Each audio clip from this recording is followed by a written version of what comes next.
Alright, so here we are. This is the final video I'm going to do on this subject. So I'm going to combine two into one, because I don't want to keep going on and dwelling on this subject. But people just wanted to know the truth, so I decided to go out and put it out there. But this is what they're not telling you, and I don't know why they don't tell people that, because the truth sometimes is just simpler than like all of this complications and everything else that the plotting and the scheming and all of this. Listen, this was the whole beef started between Tupac and Biggie. Okay, and the whole issue was there was no issue with Tupac and Biggie. Not at all. Not one issue. Not nothing to do with Biggie whatsoever. Pac knew Biggie didn't shoot him. Okay, that wasn't even the question. Okay, let's go back to when they were cool. Pac was coming out with the with Thug Life, and he met down at Howard's homecoming. He was cool with Big, and he hooked up with him, and that's how he hooked up with Puff. Puff was upcoming, and he had the Howard homecoming thing jumping off, and Pac was there. They kicked it together, and Big was gonna sign with him and be on Thug Life. And was like, man, I don't know about going on with Puff and this thing. I ain't seen no money yet. And doing this and this. And Pac was like, man, this is cool. The Howard homecoming and jumping and this and that, man. We can have you out bumping. We're gonna put you on Thug Life. I could sign you and get you on Thug Life, and we could do this and that. He was like, cool. So Pac would have his concerts or shows, and whenever he'd do a show, he would let Biggie come out there with Puff and everything else and blow up and do party and bullshit. You know what I'm saying? On this stage. And that would just get the crowd hyped. A whole bunch of freestyle. Big would just be going off. So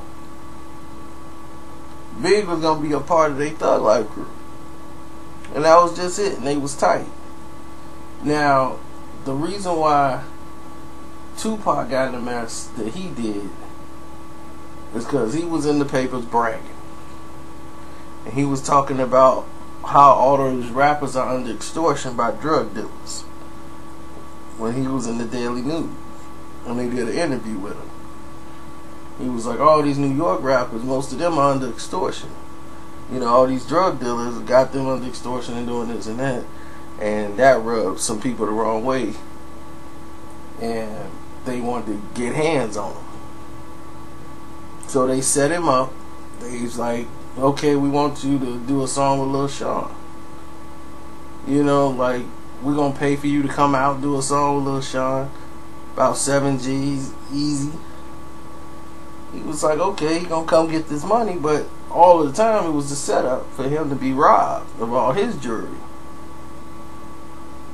But Pac would reach for a gun, and actually his gun went off when he reached for it, and that's when he got shot up, and they just out of panic just started shooting him. When they heard gunfire, they shot him, and the rest is history.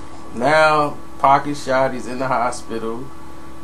He saw some of his guys that was involved, like Stretch, and he felt Stretch was involved in the situation because Stretch was cool with the people that was there. Stretch was one of his homeboys, and it was basically his guys from Thug Life, and that's when he was like, okay, I gotta distance myself from Thug Life, from the guys who I felt were involved in the robbery and the guys that wasn't. So Pac took his brother, he took another dude that was out of there, Big Sight, and they pretty much bounced from Thug Life. They were gone. Thug Life was done. That whole rapping with them, that thing was over, because he felt they were all in on it in the plot, and nobody, all his boys he there with, they just yell one word, all of them just, and all of them know Pac is strapped, and none of them try to cause a diversion or nothing so that Pac can go grab a gun, nothing. They all just cooperated. He knew he was set up. He knew right then and there, he's like, okay, I got set up. But knowing this, knowing that Pac didn't have, Biggie didn't have him shot, he knew. He found out all the information he needed to know while he was in the hospital, before he went to jail. That's why I said Pac did a lot of lying on that autobiography that he did. You know, it's like people was telling him in jail, yeah, people was giving him an update, but he had already knew. People that came and told him in the hospital what happened. So before he even went to the hospital, he already knew why he was shot, why he was robbed. And people were telling him, like, dude, they was just gonna rob you. You know what I'm saying? Like, why did you reach for a gun? That had nothing to do with Diddy. It had nothing to do with Big. Now, here's where the drama kicks in. Pac has been sentenced. He goes to jail. Biggie and Puffy become like the biggest stars in hip-hop. And they basically changed the momentum of hip-hop at the time. Because at that moment, everybody was so in tune with what was going on the West Coast that they brought the East back into the picture in a major way. So every artist was trying to get on there and want to be working with Puff and Biggie. If you had a song, a remix, no matter who it was, Total, Escape, you know, anybody, they wanna do something with Diddy. They want to do something East Coast, and had this R&B sound coming back, and Mary J. Blige, and here come this whole movement, you know, and it's like, whoa, the East coming back with a storm. And now Biggie is at the head of it. So Pac locked up in jail, and he's hearing about how Biggie is the biggest boss, the king of New York, and this and that. And Pac is like, how is this dude the king of New York? He was just finna be on the Thug Life. You know, so Pac is in jail, and he was like, okay, well, they blowing up. They gonna come get me. You know what I'm saying? They gonna call me. They gonna do something. Not a phone call in jail. You know what I'm saying? He didn't get a phone call from Biggie now. He didn't get a visit. They didn't put no money on his books. But they going around throwing Tupac. Yeah, Tupac was my man, man. You know, I want him to say hold his head up. You know what I'm saying? Do this and that. You know, Tupac, that's my guy, man. Hang in there, Tupac. We riding for you. And they using Tupac's name and throwing it out there so that people on the West Coast and everybody else will be like, oh, okay, then they showing love to Pac. They cool with Pac, but they ain't seeing him. They ain't giving him no money, no nothing. And they just using his name, and they're just gonna ride off his name, just throwing it out there with him every time they go do a show. And Pac looked at that as wrong, real wrong, and was like, Diddy got all this money, and you ain't gonna pay a meal to get me out? After I didn't let y'all blow up on my shows, let y'all do this and that, y'all just gonna do me like this and leave me here to rot, and y'all just gonna use my name and throw it up and throw peace signs to Pac, you know, free Tupac and all that stuff, but y'all ain't trying to see me? That's what started the beef. So I don't know if anybody ever told y'all this story, but that is exactly why the beef started.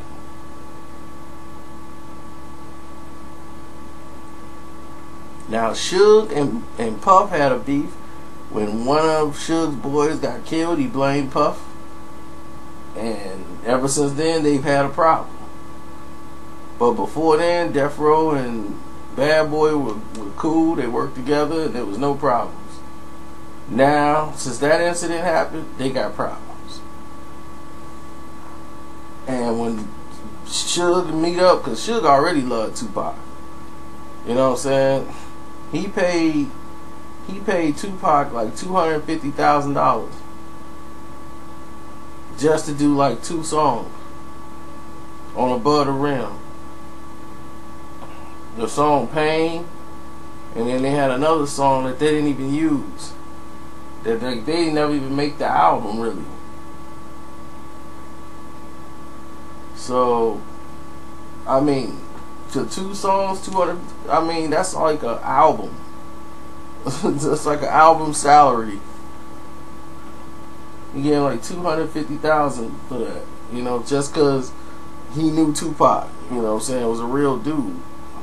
And he wanted him to sign with Death Row. But that wasn't the right time. But this was the right time. He had leverage on Pac. And he was like, man, I'll get you out, man. We'll get you with the best. You're going to come back bigger than ever. So, he signed like a 5-album deal. He fronted the $1 million and Pac went to work. Because he had the aggression. He was finna destroy this whole East Coast. Biggie was the king and Puffy is the clown prince. That was finna end once he came out of jail. And he was finna bring the West Coast back. That was his motive. That was his intentions. But he was smart. He knew he couldn't come out dissing the East Coast. You can't let your first song out of jail be Hit 'Em Up. Because now you done caused a major division. And now you got no money for it. And that was going to dry up the well. So what he did was throw little jabs out there to keep people interested. And people want to know, man, what happened with Pac? Who shot Pac? What is he going to say on this album? And it's the same similar situation with 50 Cent. It was the same situation. People were interested to know what he was going to say after he just been shot and he's back. They shot him 9 times. Pac got shot 5 times. Who shot him? Pac gonna bring it up on his album. People will buy a Tupac record to listen, to hear what he was gonna say about who shot him, what was going on with Biggie and Puffy, because we knew it was something unstable there. Like, what was the real issue? But he wasn't trying to get into it. He was just giving you little light touches, but he was putting out hits. So you was like, man, this is a hit. I could vibe with this. So that's how you sell 5 million records off interest. But he keep hitting you with songs. He's hitting you with like tracks. You know, these are some good songs. So you like, damn, I'm listening. You listening hard to the lyrics, but then you noticing that you got a damn great album in front of you. He gave you quality work. He did not use dissing to come back into the game, because you can't do that. Now what he did was, now that he got his money, now that he got the attention, the West Coast is back, he's right next to Biggie. Now it's time to drop Hit 'Em Up. Now it's time to take him out. Biggie was trying to come back, and he came out during the middle, because Biggie was on a hiatus at that time, because he was writing for everybody. He was writing for Lil' Kim's album, getting Kim album ready, and then he was writing for Kim album, getting Kim album ready. He was writing for a couple of other artists, doing a couple of like features on people's albums, Michael Jackson, R. Kelly, and then he dropped the Junior Mafia CD, which took off. So Biggie was coming back into the game when they did the remix to Get Money. They were coming back because that remix to Get Money was on everybody's radio station. Get Money was everywhere. And they did the remix with Biggie and all them on it. It was coming back. So it's like Biggie's here, Biggie coming back. Pac couldn't let that happen. Went to the studio, dropped Hit 'Em Up, and released it. But this was all a strategy and a plan. That's why he wanted the Faith to be on the song, because he knew that no one knew his plan at the time. So it was still okay. On their end, they thought things were still okay between Death Row and Bad Boy. Like, okay, well, they want they want Faith to be on the song, so things are all good. So she came and dropped her vocals, but all they cared about was the pictures that she took with Pac, which was all set up by Death Row and Pac. They wanted to set the pictures up so they could take them and put them out just to jab at Big, to put it on his brain. And it was going to go right along with the song. It's all strategy. All was strategized. So then when he dropped Hit 'Em Up and I Slept With Your Wife and this and that, boom. It was like a bomb. Because now he got pictures and now you got people believing it. And now Biggie starts to lose power. Now he got to respond. And then when he don't respond, now you got a real issue on your hands. And everybody else is up in arms because they like, man, you the king of New York. You got to get out here. We got to fight this war. Everybody else is fighting it whose name was mentioned. You got to front line this thing. But business is business. They didn't want to jump out there. Big could throw a little jab here and there, but he couldn't really jump out the way he wanted to because Puff didn't want to do it. They didn't want to sacrifice no West Coast money, and isolate anybody. But that's how that started. And I think we done pretty much covered up all that. I mean, for those that don't know, Big and put out, since Big number passed, you done heard a couple of freestyles where Big was really putting it on. Or I mean, Pac lyrically could not sustain with Biggie. Let's get that straight. Biggie's an MC. I mean, he will eat through another rapper. That's what he does. He's a battle rapper. That comes first. That's first nature to him. So to destroy you in a rhyme is something Biggie can do real good. And if anybody doubt that, just go listen to Long Kiss Goodnight, which is all about Pac. So kind of let you know what that's about. Now let's move on to after the Hit 'Em Up, success is going on and everything's going good. Here's another scenario, another problem that ensued. You see, Pac jumped on Mobb Deep and all these guys and took it in this war and this beef. But here it is, Snoop and the Dog Pound had this beef with Mobb Deep in New York before that even kicked off because of New York on the Dog Pound album. When Snoop is in there kicking down buildings and they finna come over there and shoot the video, they got shot at. Over there in the trailer, they blame Mobb Deep and them guys for that. And that's where they beef started. So Tupac inherited the Mobb Deep beef and was like, y'all beef is my beef. And that's why he went at it with Mobb Deep. Now, Snoop is sitting there waiting trial. He ain't been making no records. And he come back and Pac basically brings him back in the game. He coming back behind Pac.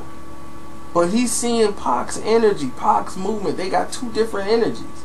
Even though they brothers, he's sitting there watching Pac's movement. Pac's movement is large.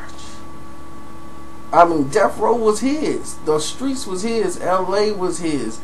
The whole California was Tupac's. And Snoop had more of a chill, laid back, old school type thing. That wasn't thug. It was more like them old school cats playing cards, sitting at the table, drinking yak, chilling. That's more Snoop style. And the two personalities didn't mesh well because this is the company that Snoop Dogg built with Dre and everybody else. This is Snoop's company. This is Death Row. They started this before Tupac even came. And now Suge just basically gave Tupac the keys. Gave him his publishing and everything. And that did not sit well with Snoop. But Snoop couldn't argue or fight it at the time because he had the crazy court legal problems and everything else. So he wasn't in a position to fight. So he just had to go along with the flow. Now you got problem number 2 on your hands. Snoop, he's got his album coming out, Dogfather. And he was like, yeah, I gotta get some Tupac songs on my album. Tupac was on, Wanted Dead or Alive was recorded for the Dogfather album. And they did that song. They did another song together too, and that was supposed to be on the Dogfather album. So they had already recorded like 2 tracks that was gonna be on there. And the Dogfather album is coming along, and he's really getting no push. It's more about Tupac finna drop another album. It's like, what? Tupac wanna drop another album this year? Like, I got my Dogfather album coming out. And they was like, yeah, we gonna drop both of them. Don't worry about it. He was like, whoa. We supported his whole move. He didn't had from January basically into June, August, September almost. He's like, man, what's going on here? I'm supposed to be dropping this year to finish the quarter. And you finna put me and Pac's album out? Pac got another album coming out on his own label? Machiavelli Records? What? So now Snoop is not going along with the program. So he ain't really feeling this Tupac movement. Everything's about Tupac. Then even the Dog Pound is leaning more towards Tupac. Daz and Corrupt. Both of them are basically with Pac, because Pac work ethic is not like Snoop's. Snoop gonna record when he feel like it, and he might do one song and then he through for the day. They're still ready to go. Pac, people feed off Pac's energy. Daz is like, man, dude, you got me punching out songs. Okay, I'm gonna keep going. I got beats. And that's how Daz ends up with a whole lot of Tupac material. Because Pac had rhymes and Pac wanted to keep going and keep putting music out, and you gonna have to keep up with Pac's pace. So him and Daz got close. And then Corrupt is close with it. So Snoop is like, you know what? They ain't treating my album right. This ain't going good. I gotta do what's good for me.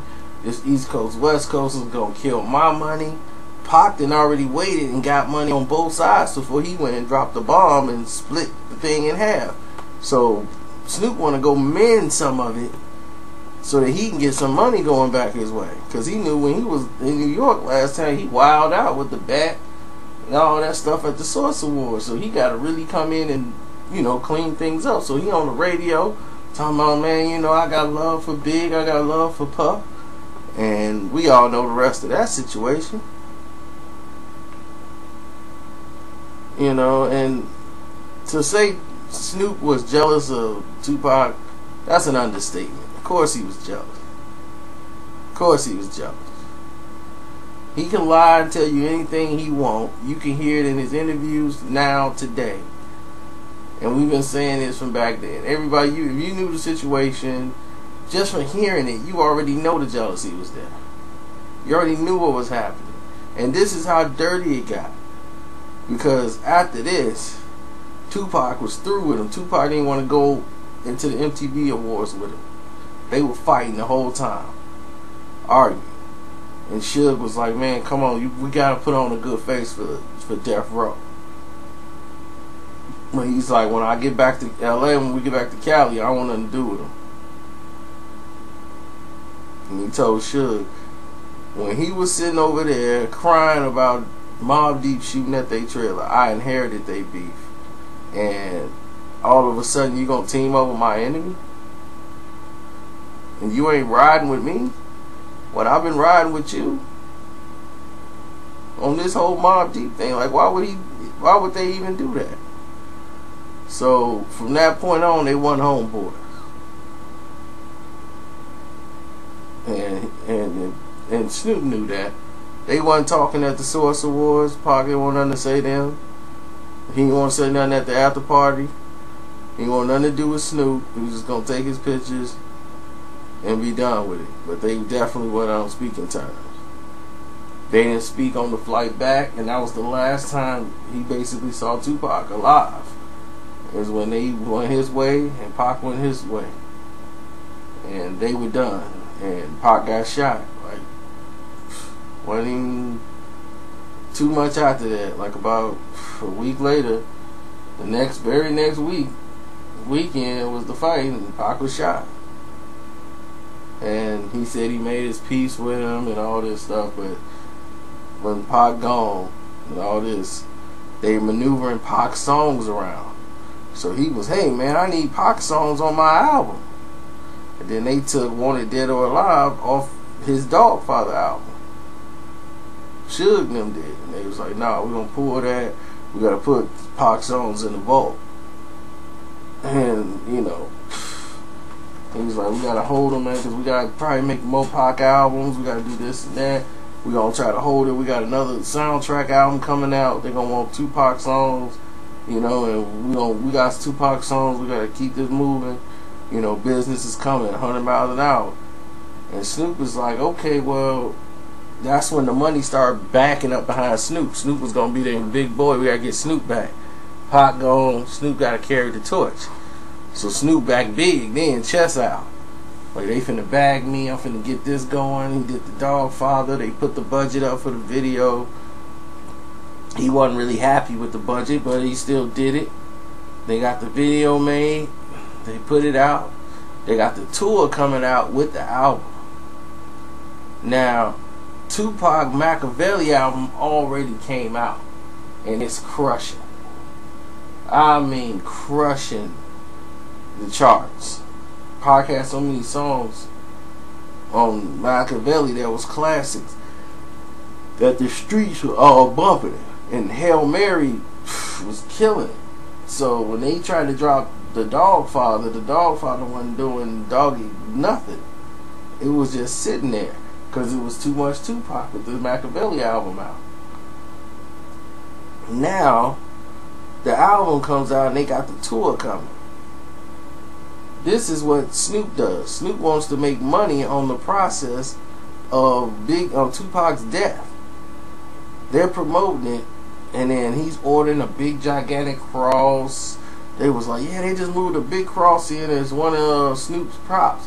I wonder if Tupac's coming back. You know, because a lot of people thought Pac was still alive at this point. You know, I mean, really at this point. So it was like he could have faked his death.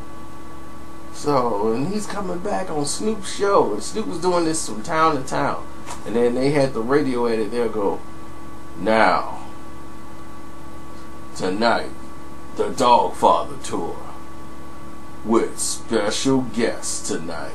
Then they play like the Hail Mary music in the background. So everybody's thinking Pac is coming back doing the Snoop show. And then the special guest was somebody else, and it was like, what? Who cares about him?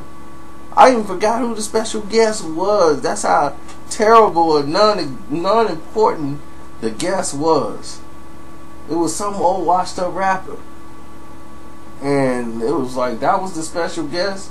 They did a tribute to Tupac with Hail Mary. That's why they had the cross there, but there was no Tupac, of course. But they knew him and everybody else, knowing Pac is dead, are using him to sell their tour. Telling people we got a special guest, but we can't say who. And playing Tupac music in the background to deceive the people. So, I mean, that was low down and dirty. And then again, what you expect. But that's how the whole thing started, and that's where Snoop ended up at with his issue with Pac and what happened with them. And that should be enough information. I'm tired. Good night.